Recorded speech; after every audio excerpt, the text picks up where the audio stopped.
Sebelumnya saya ingin bertanya kepada Bapak, apa sih Pak bentuk hadiah terhadap siswa gitu Pak?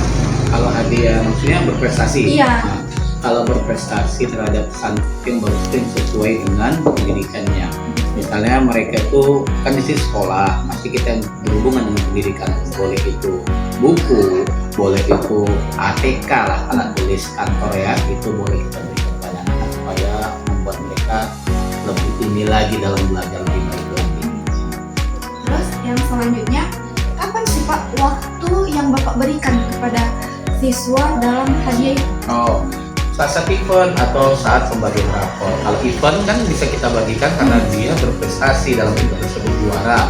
Kalau dalam pembagian rapor kita udah tahu berarti dia belajar selama 1 semester atau 2 semester, dia itu bagus berarti dan layak untuk kita berikan penghargaan. Izin bertanya ya Ibu, apa sih Ibu hadiah terhadap siswa? Tergantung tingkatan. Kalau dia tingkat rendah, kita kasih berupa buku tulis atau pena, pulpen yang mendukung pembelajaran. Kalau yang sudah agak besar, saya biasanya memberi motivasi, semangat, dan ucapan selamat. Terus pertanyaan selanjutnya, kapan sih Bu pemberian hadiah terhadap siswa? Pada saat kuis atau pada saat dia menerima hasil dari ujian atau ulangan, atau seperti sekarang lagi rapor. Waalaikumsalam warahmatullahi. Izin dulu wawancara mungkin ya. Oke, pertama, apa hadiah yang akan diberikan dalam terhadap siswa? Hadiah terhadap siswa itu dia boleh berupa barang ataupun mungkin berupa pujian.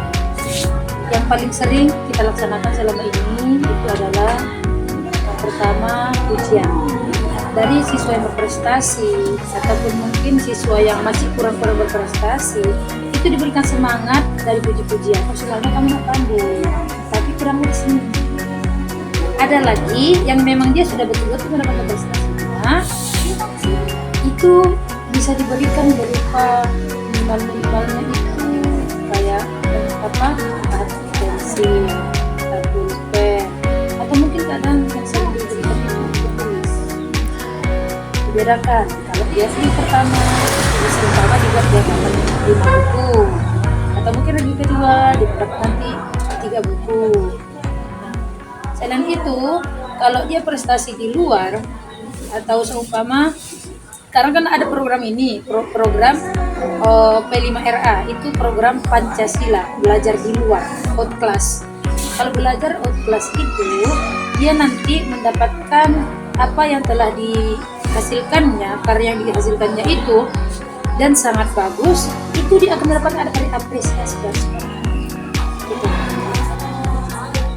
Pertanyaan selanjutnya, kapan sih Bu hadiah yang diberikan kepada siswa? Ketika dia mendapatkan raport, boleh juga, atau mungkin dia itu ketika menjawab persoalan-persoalan yang telah kita lemparkan di kelas. Karena kan dari sekian siswa yang kita ajarkan di kelas, itu nanti dia ada yang paling menonjol.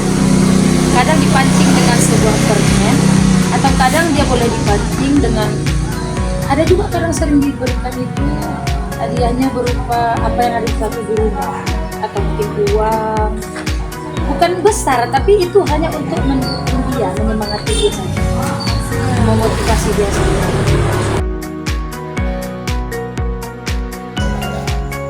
Terus selanjutnya gini Pak, bagaimana sih cara melibatkan orang dalam penerapan hukum? Orang tua ya. Nah, Orang tua ya, pertama kita tuh lihat tingkat kenakalan anak. Kalau kasusnya masih di bawah, kita tidak perlu melibatkan orang tua. Kalau misalnya kita sudah mulai dia menengah 2 kali, berarti kita melibatkan orang tua. Kita telepon, kita ajak ya untuk sekedar pemberian hukuman supaya anak tadi itu tahu bahwasanya kayak gini rupanya bukan sekolah aja yang harus tangani, berarti orang tua juga tahu. Kalau sekali lagi anak itu pasti akan diberi hukuman yang mungkin bisa keluar dari sekolah. dia hanya 3 kali. Kalau di sekolahnya hanya 3 kali. Pertama hanya nasihat dan hukuman terhadap santri. Kedua, nasihat dan hukuman juga dipanggil orang tuanya. Dan ketiga, sudah selesai, anak tersebut harus menerima konsekuensi. Terus Pak, ini yang terakhir nih ya Pak. Apa sih Pak bentuk hukuman yang diberikan Bapak pada siswa? Nah, tergantung dia dari segi kenakalannya.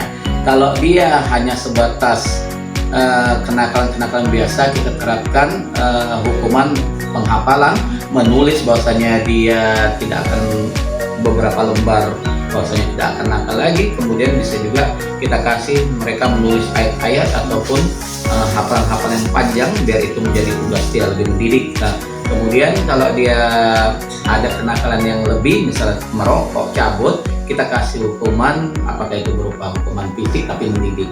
Nah, jangan untuk menyakiti ya. Baik Pak, terima kasih ya Pak. Baik. Itu hukuman ibu terhadap siswa.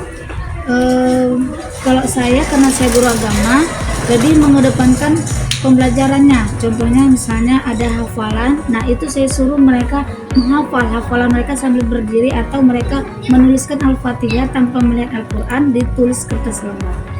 Makasih ya Ibu. Oke. Nah, penerapan hukuman. Sebenarnya di kelas itu ada kesepakatan, nah.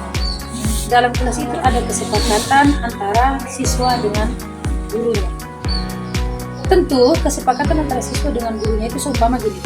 Nanti siapa yang ribut sekali menasihati, pertama menasihati ya, yang kedua ditegur lagi, yang ketiga baru diberikan dia hukuman. Contohnya dia tidak membuat PR, itu kita setelah kita memberikan dia di kelas, maka ini diminta kesepakatan terhadap orang tuanya. Seumpama dibuat, saya berjanji akan membuat PR setiap hari, saya akan berjanji akan membuat tugas ini. Itu diminta tanda tangannya dari orang tuanya. Artinya di situ kita melibatkan orang tuanya, biar orang tuanya tahu bahwasan anak saya kurangnya di sini. Itu dia nak. Dan sebelumnya itu pun nanti akan disampaikan, Bu, anak ibu kami hukum karena masalahnya ini. Umpama ketahuan nanti dia cabut atau merokok, itu tentu dipanggil orang tuanya. Dan inilah peraturan kami. Apakah ibu sepakat? Sepakat di sana.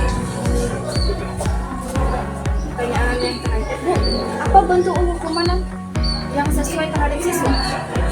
Bentuk hukuman terhadap siswa itu sebenarnya itu ditengok dari efeknya. Apakah dia mungkin dari hukuman yang kita berikan itu, kalau bisa dia jangan yang berbentuk fisik.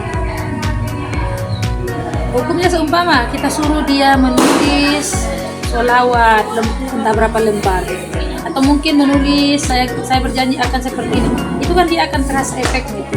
Oh, besoknya saya buatlah.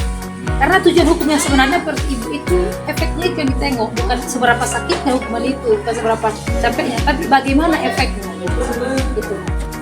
Terima kasih Bu.